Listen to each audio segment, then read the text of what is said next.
I think I know everybody. I've not actually met you, have I, Roxy? Only on Zoom. Is that right? Yeah. Yeah, we've only met on Zoom. It's very strange that. Emmanuel, I have met several times, going back many, many years, but I can't remember the first time.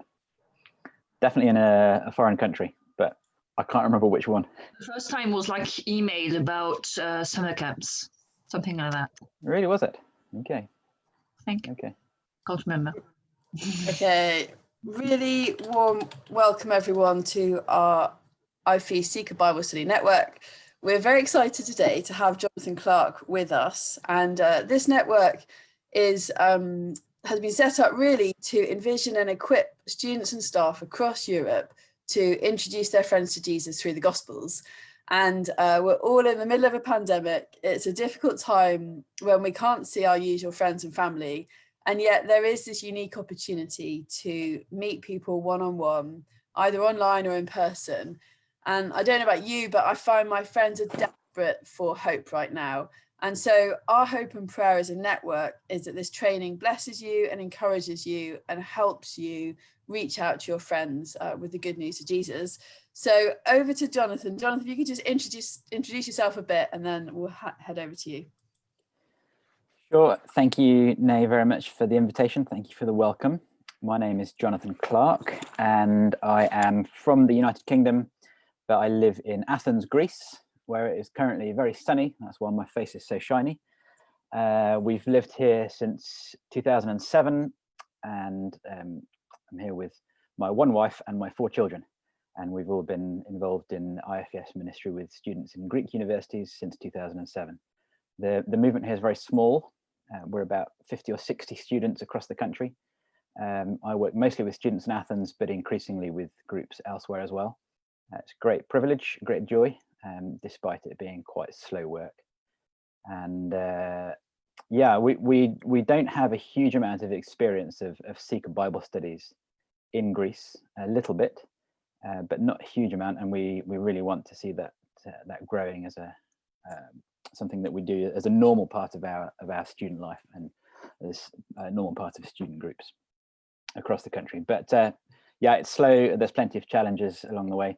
But what we're going to be looking at today is not really specifically to do with Seeker Bible studies, but is just to do with the Bible in very broad terms. But what I want to talk about is something quite specific, and I decided that I would start with the headline, and then all of the conversation that follows will just flow out of that headline. But actually, before I even start with the headline, I want to show you one of my Christmas presents. This is something that my wife picked up in a secondhand bookshop in Athens.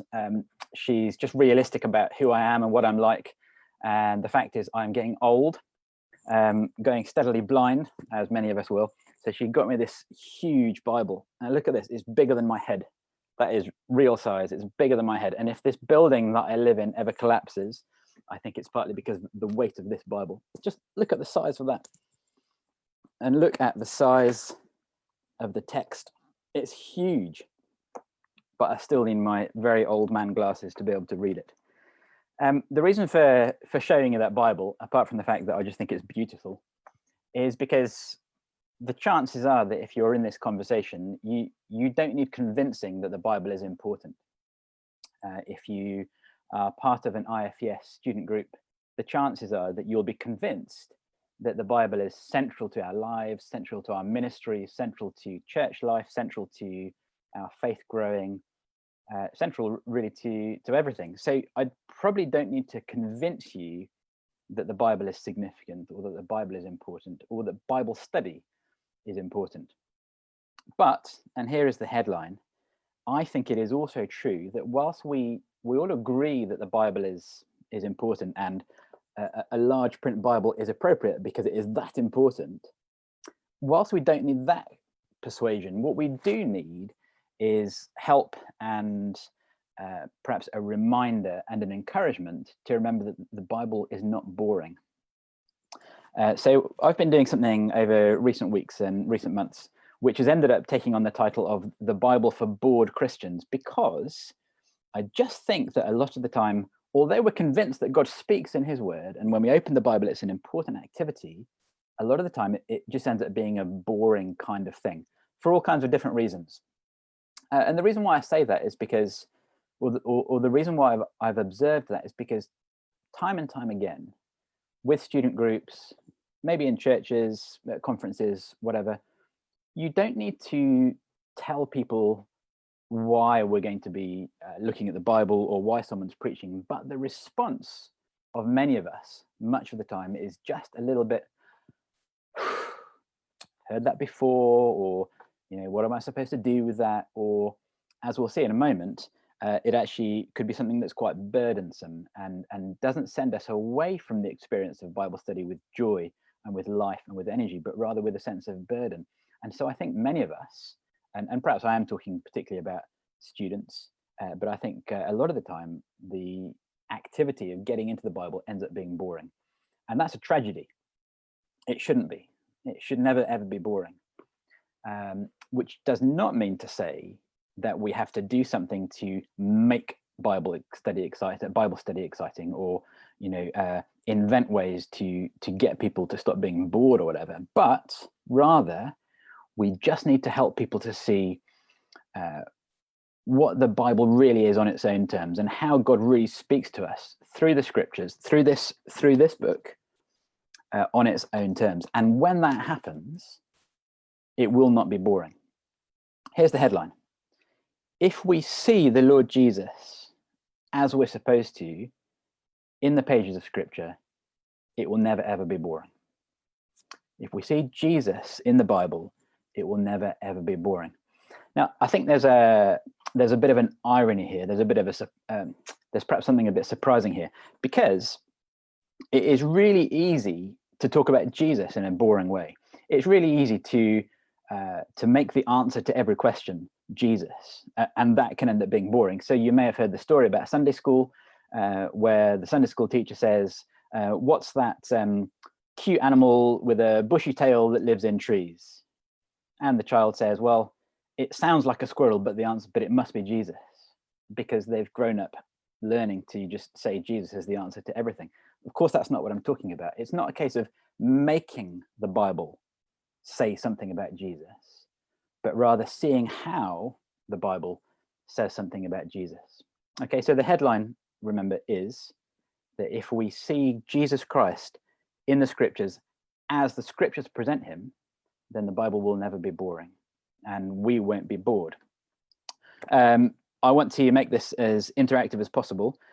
I know that we don't have a huge amount of time, so what I thought we'd do is just look at 2 or 3, depending on how things go, 2 or 3 examples of how that can be the case, of how we see Jesus in the Bible. And what I'm going to do is go very, very briefly to a couple of passages which are quite well known, and we'll just see together how we can miss him or we can find him. And when we miss him, it will end up being, one way or another, just a turn off, boring. But when we find him, then it's life-giving and it's joy-bringing. So I don't know whether you want to just unmute every time you want to say something, or unmute permanently. I'm not going to speak full non-stop. I want to take you very quickly to Mark chapter 14, which is the passage where Jesus prays in the garden just before, the night before he's crucified. So about 12 hours after this passage, he's put on trial and crucified.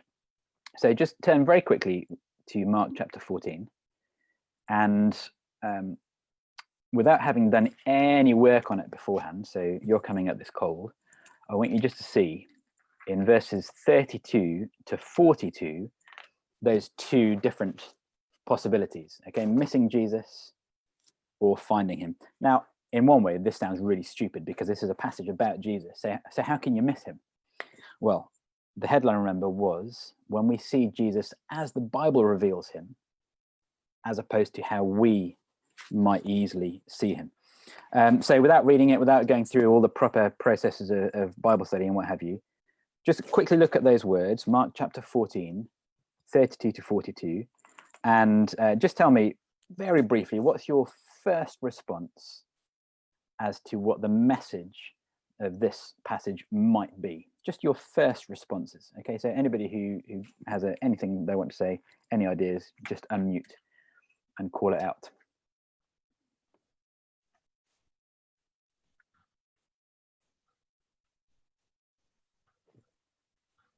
I'd like to say no rush, but don't be too slow.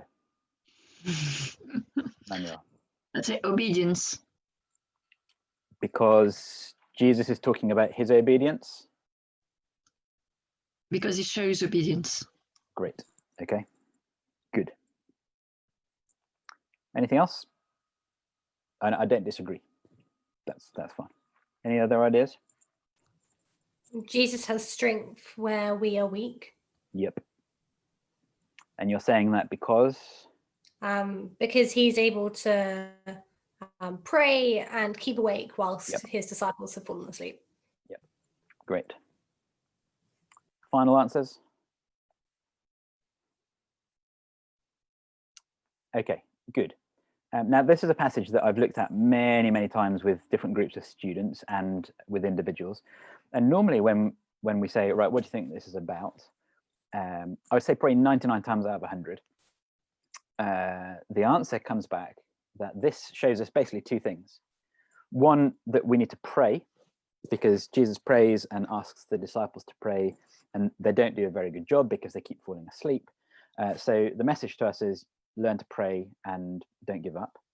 Of course, I'm not going to disagree with that.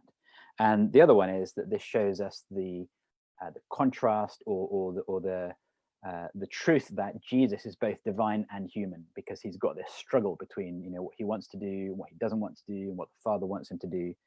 And again, I'm not going to disagree with that. But here's the thing, and we'll just do this very quickly. The usual response to this passage is that people go away thinking, here is Jesus telling me that I need to be more alert, to pray more, and to do a better job of being obedient. Okay, now, those things are true. It is true that I need to be more prayerful. It is true that I'm not very obedient and I need to learn to be more obedient. Okay, true. But do you see how that is basically an application and a message that tells me what I need to go and do? Even if those things are true, I want to suggest to you that this passage isn't teaching that. It's teaching something very different. And what Heidi said, I think, touches on that. And you see the contrast between Jesus and the disciples. And it's very simple. Jesus can, and the disciples cannot. That's a really, really clear emphasis. Okay. Now, we're not even going to get in this conversation to the very, very main point of this passage, which is, spoiler alert, to do with the cup that Jesus drinks. That's in verse 36. That is the key to the passage. That is the key to the passage. And if we miss verse 36, we will miss everything. It's all to do with the cup that Jesus is willing to drink. And it's a reference to the cup of God's wrath. And it's a reference, therefore, to what's going to happen when Jesus dies on the cross 12 hours after this passage happens. Jesus is willing to drink the cup, which is the cup of God's wrath. That's an Old Testament reference.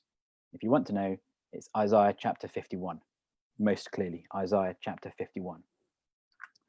But all the way through the passage, what you've got is Jesus showing his disciples, guess what, guys?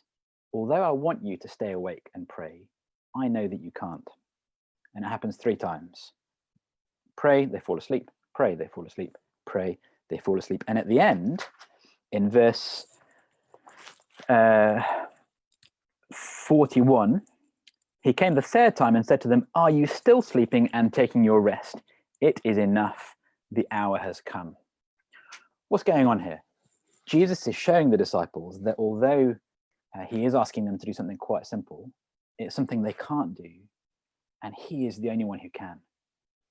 Now, amazingly, when you look at the Isaiah chapter 51 reference, which is to do with the cup of wrath, not only does it explain why Jesus is talking about the cup in Mark chapter 14, it even talks about it in the context of everyone being sleepy in Isaiah chapter 51. So these two things go together completely. You've got human beings who are unable to do this one thing that Jesus asks of them. And Jesus ends up being the one in the spotlight who is the only one who can do this one thing that Jesus is asking them to do. Now, that was a really very, very quick look at a passage that's just wonderfully deep and profound. But here's the difference. If you read this passage and you do not see Jesus as the passage presents him, then you're going to go away from this Bible study thinking, I need to pray more. I need to do a better job of being a Christian. Now, that might be true. It probably is true. In fact, it's definitely true. I do need to do a better job of being a Christian. I do need to pray more, but that's not what the passage is saying. The passage is saying you need to see that Jesus was able and willing to do the one thing that you couldn't do. Jesus is the only one who is able to do the one thing that you can't do, that most need doing, which is to face God's wrath for our sin. And so just in summary on this passage, which is the point of this whole conversation, if you take Jesus as his word presents him, you will be sent away with this sense of awe and amazement that the gospel is better than you thought it was, that the good news is better news than you thought it was. Like, we believe the good news. We believe that Jesus died on the cross 12 hours after this passage, that he was raised from the dead, that we can have our sins forgiven. Great, we believe that. We believe that the Bible is important and teaches us that message.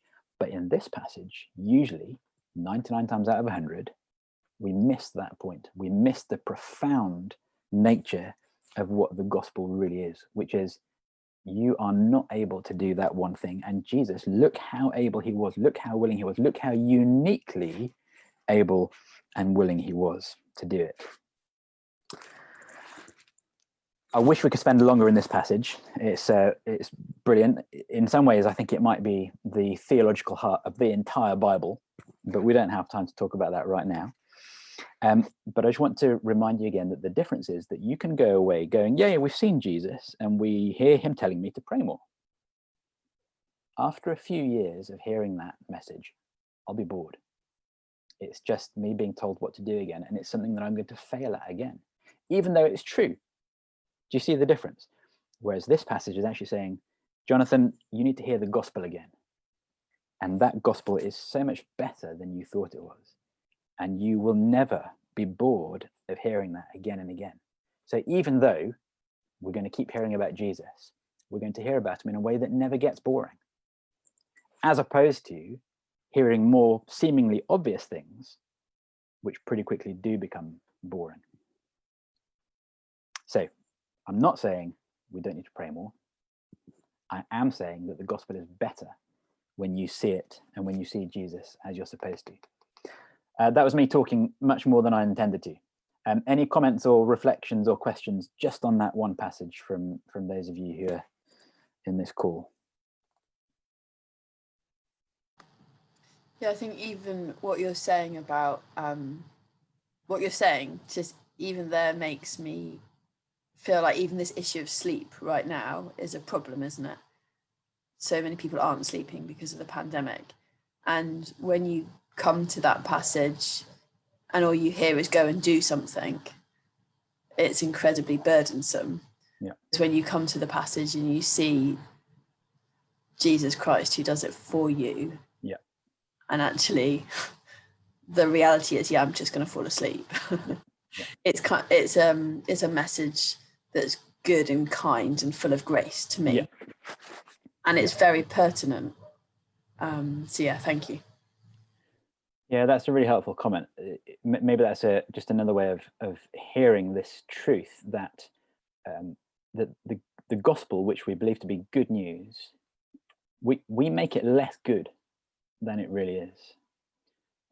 It's always better than we think it is, and the Bible is a Bible of extremes, and God is an extreme God. So you can be confident, I think, that you're on the right lines, that you're understanding something more truly when you see something bigger and deeper in something that you already thought you knew. So the trajectory, the direction of growth is always going to be should be not so much, okay, there's another thing I need to do, there's another thing I need to do, I'm not very good at that, I need to learn that better. Even though those may be realities, the direction should be, wow, God's grace is better, God's love is deeper, God's character is holier. than I thought it was before. That should be the kind of thing that we're really learning. And like I say, that will never get boring, and we will never be bored to keep learning that.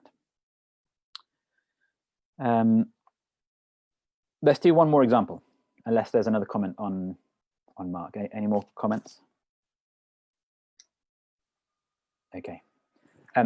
I said I was going to do two well-known examples. I decided last night that I would do one less well-known example, because with one of the student groups in Athens, we've been looking at Malachi over the last few weeks, since November. And last night we did part 6 of 7 in Malachi with one of the groups. And I just want you to turn very quickly, and we'll do this much more briefly, to Malachi chapter 3. So just 2 books back in your Bible, last book of the Old Testament. And in Malachi chapter 3, we've got a little conversation between God and his people through the prophet Malachi about the issue of their giving, their financial contributions, tithing, as we say in English. They're giving of 1/10 of everything. And we won't read it, but look at Malachi chapter 3, verse 6, and you see the issue, 6, 7, and 8. You see the issue that God's talking about, and it's to do with the people robbing God. All right, so God says, let's just go to end of verse 7. But you say, how shall we return? Then God says, will man rob God? Yet you are robbing me. But you say, how have we robbed you? In your tithes and contributions. Okay, so the issue of tithing.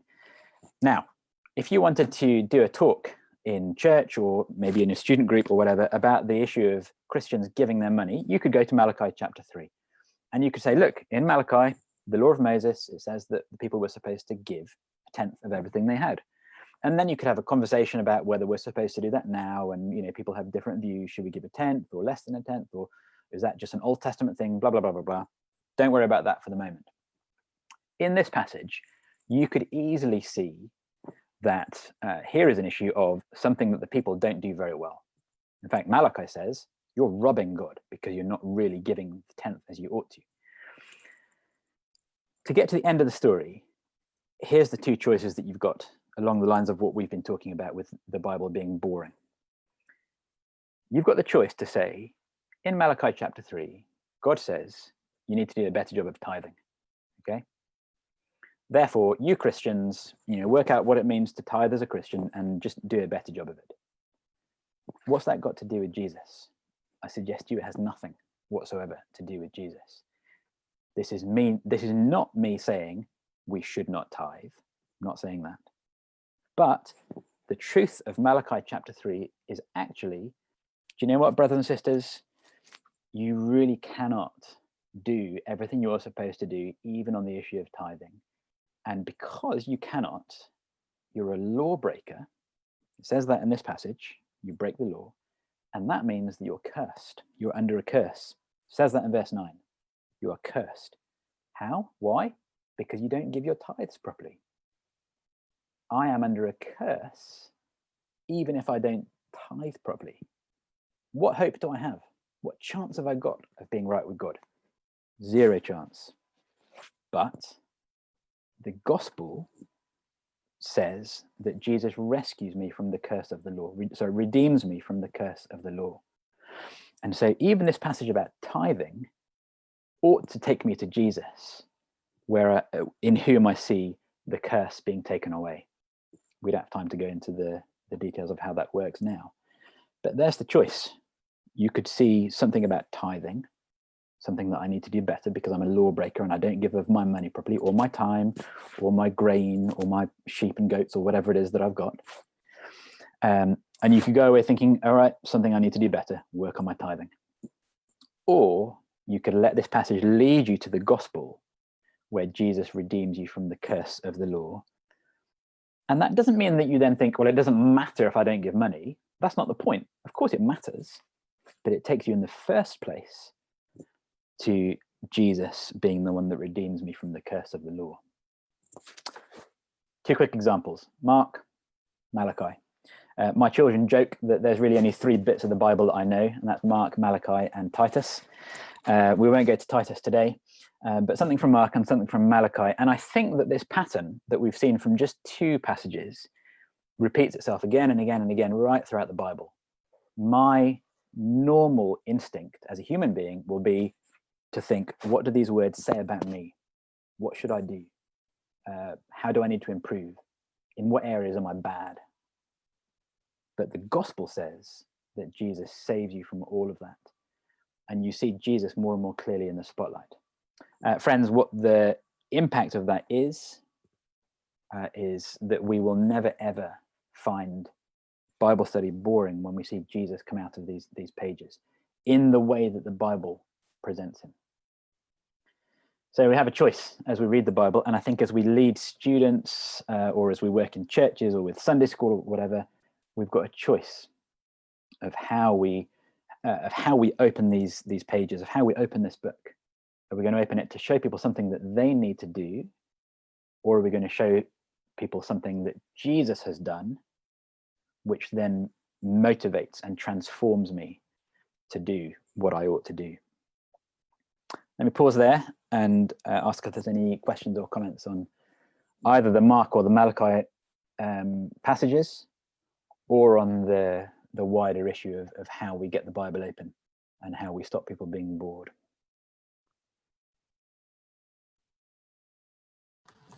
Why do you think that we see the Bible as boring? And why, like after decades of being a Christian, do I like sit here and be totally blessed by what you've just said, and yet totally unsure about how to go ahead with viewing the Bible and God differently? Personal confession. Yeah, great questions. The first question was, why do we do that? I think, why? So is the first question, why are we bored? Yeah. No. Sorry. As more just like, I totally agree. We are bored, but yeah. Why is that? Like, Yes. Yeah. No, that's a really good question, and we'll come to the second one in a moment.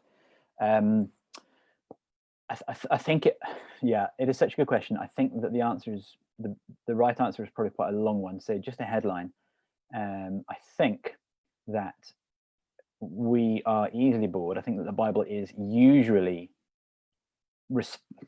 I think that the response is often one of boredom, because the patterns of teaching and preaching in our circles, and I'm talking very generally, I refer here to my extensive experience in the UK and in Greece, but my only limited experience in other countries, but I think it's similar elsewhere. I think that for whatever reason, a lot of leaders, a lot of us, haven't had the clarity of understanding that this is how the Bible ought to work. I think the thing that people have been very clear on for most of, I don't know, I'm speaking very generally off the top of my head, but throughout the 20th century, is that the Bible is authoritative. Okay, that's like an evangelical conviction, which is correct. But there's less clarity on how that authority is communicated. And so it's like people stop with the idea that, well, the Bible's important, so let's get it open. And then we're lazy about how we do that. And so that the almost inevitable, the likely response will be that teachers and preachers look for something to say to their people. All right, they kind of search around for something to say from this passage in front of me, which I don't really understand, but I know that it's important because it's in the Bible, so I'll find something to say. And just inevitably, we will say the first things that we notice, or the most obvious things that we notice. Let me give you one really, really quick example. It's perhaps the most famous example of this thing in the whole world, which is David and Goliath. You've got a choice of David and Goliath to make this about me or not about me. The standard response is to make it about me. Say, I am David, or I should be like David. And it's boring, because basically what happens is your Sunday school teacher or your pastor or whatever says to you, Come on, guys, be more like David. Be braver, be bolder, trust in God more, and you will defeat the giants in your life, just like David did. And I go away thinking, yeah, that's great. But then a few minutes later or a few days later, I think, I can't. I don't trust God like David did. I can't defeat the giants in my life. Burden. And we heard an example of that just 4 weeks ago in one of the youth groups here. And it's the easy thing to do with a Bible passage. What can I find here that applies to me? So, Nay, in answer to your question, I think that's the basic part of the answer, is that we want to give people something useful. We want to give people something practical. And the practical things that seem to emerge from the passage just often aren't the things that the passage is actually saying. So that's one specific example. Then there's a general thing that happens. And I've noticed this here in student circles, which is that our leaders, and I guess I'm thinking in the wider church circles, rightly think that kids that have been coming to church for a long time have heard all of this stuff before. They don't need more theology, it's thought. What they need is more of a push. Get out there, do evangelism, do ministry. I've heard that so many times. They've heard everything, they know the stuff, they just need a push. I probably hear that phrase 8, 9, 10, 12 times a year from leaders. But it's not true. People know the facts, but our hearts are very often less gripped by the gospel than we think it is, which I think leads on to your second question, Nay. Why, after many years of being a Christian, are you challenged by this now? Well, it's exactly the thing that we've been saying, that the gospel is always the thing that I need to keep hearing afresh, to keep being challenged. I think this is true theologically. My main need will never be to be told to do more stuff. My main need will always be to have a bigger, truer, fresher vision of Jesus. I think those are the basics. Just seen a question, a point in the comments, which is really helpful, that it is an issue of how we study the text. It's an issue of how we understand the text. So just take the Mark chapter 14 example. If you do not search for the right key to that passage, if your hermeneutics, if your approach to the words of the text are wrong, then you'll end up in the wrong direction. And so I suggest to you that the key, the hermeneutical key, the key to understanding the text in Mark 14 is the cup. You don't get that, then it's like a key. You're putting the wrong key into the door or putting the right key into the wrong door. It won't open. You get the right key, put it in the keyhole, the door will open, and you'll see the great stuff that is in that room. I could just give you, dozens of examples that we observe time and time again of the way that we get that wrong. And you don't have to be a theological genius to get it. You don't have to be an expert to get it. You just need to be looking in the right place. For me, the best demonstration of this in my life, in my adult life, was the pastor of one of the churches that we were part of for many years, and he just had this preaching style that was a bit like this. If you can understand, it was a bit like saying, "Look, can you see what's here?" He would make the congregation see what's in the text, and you'd sit there Sunday after Sunday after Sunday going, "Oh yeah, it does say that, doesn't it? It doesn't say that other thing that we thought it said. It says that, and that means it." And it takes you to a completely different conclusion. And I could give you dozens of examples of how that works in areas that we're very, very familiar with, but have ended up thinking about me rather than about the gospel.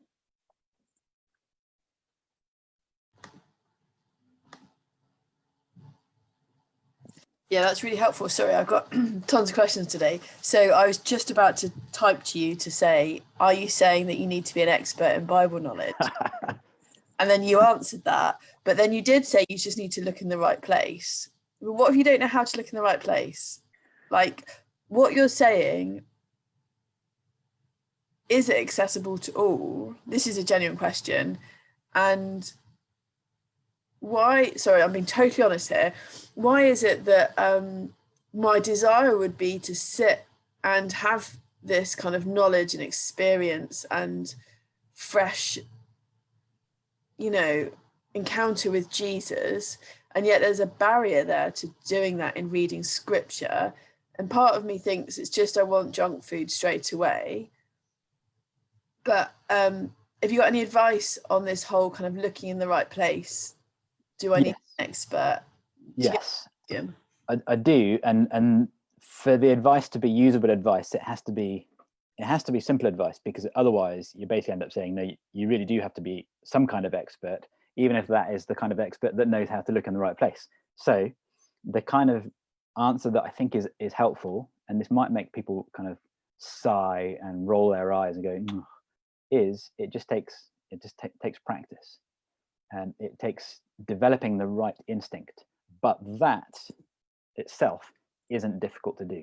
All right, so there's a difference here between something that is simple and something that is easy. I'm not saying it's easy in the sense of, you know, you can just like download it. Like in The Matrix, have you seen The Matrix, where Neo needs to learn how to fly a helicopter? So he just plugs in the program and goes, now I can fly a helicopter. Or he plugs in the program and goes, now I know Kung Fu. It's not like that. It takes time and it takes repetition. But I think it is like, perhaps like climbing a mountain. You can see the summit.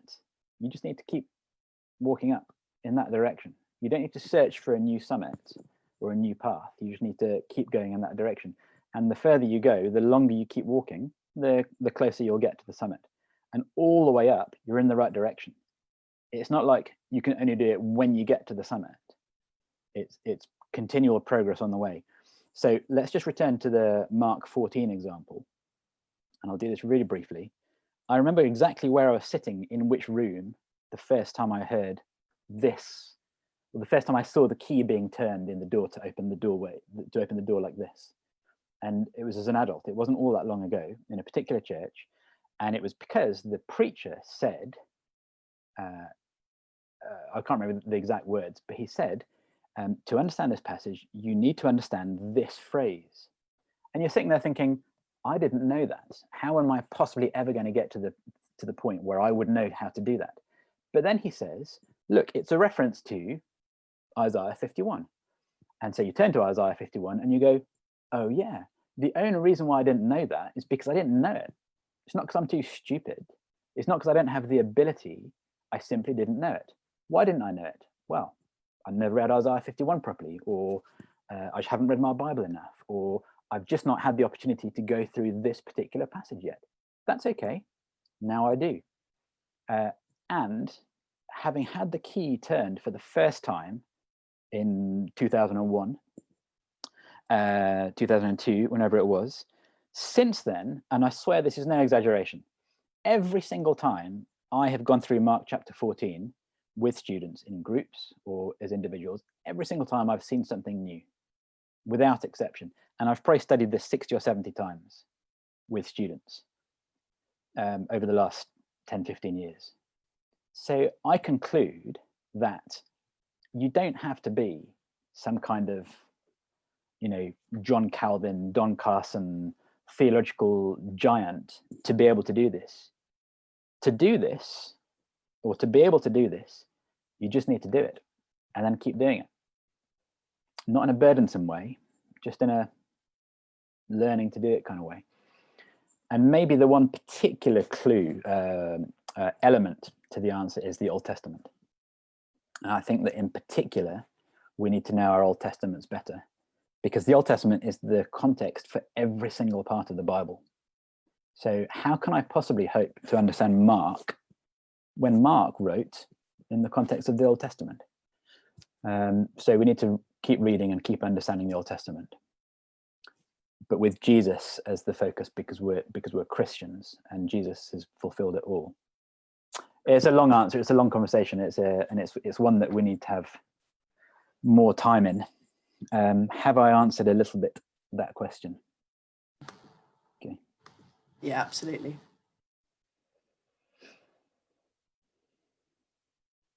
But maybe there is something else to say as part of an answer to that question, though, Nay.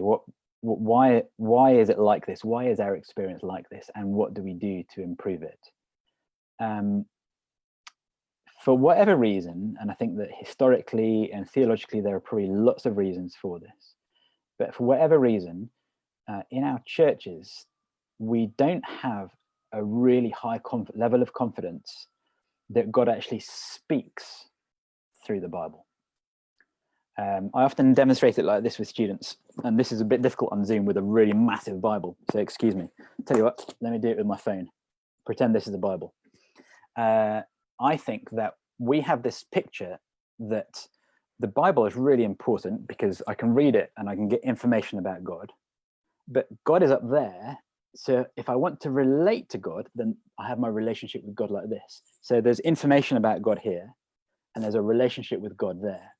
And I think that's a really unhelpful way of thinking about God and the Bible. It's actually more like this. So I have a relationship with God mediated or communicated through the Bible. I'm not worshipping the book, of course not. But I can only know God as he reveals himself to me through scripture. There is no other way of knowing God. I mean, that's just a fact of life in the universe. And for some reason, we don't have a great deal of confidence about that in our churches. So I think, all right, spiritual relationship and experience with God here, information about God there. And this information doesn't really connect with this relationship.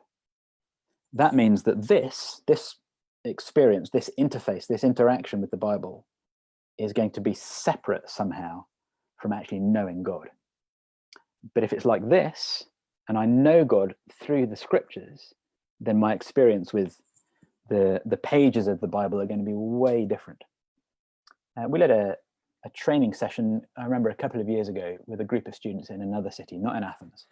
And we talked about this kind of stuff. And then one of the students at the end said, oh, yeah. I know what you mean about God speaking to us. That's happened to me 3 or 4 times in my life. And I think, have you listened to anything that we have just said? We have been saying that God speaks every time we open the Bible, if only we'll listen. You think that God speaks to you in other ways, not when you read the Bible. Now that's a tragedy. It means that people are completely cut off from actually hearing God speak if they're waiting for those, those really spiritual moments. No, every time you open the Bible, it's God's actual words, and they're not anywhere else. They're written down there. But that's another story. Well, thanks, Jonathan, so much. Really grateful to you for leading us through this time. Thanks, everyone, for watching online. If you've got more questions, send them in via the Facebook page, and we'll get Jonathan to answer them when you watch this later on. But we'll say goodbye.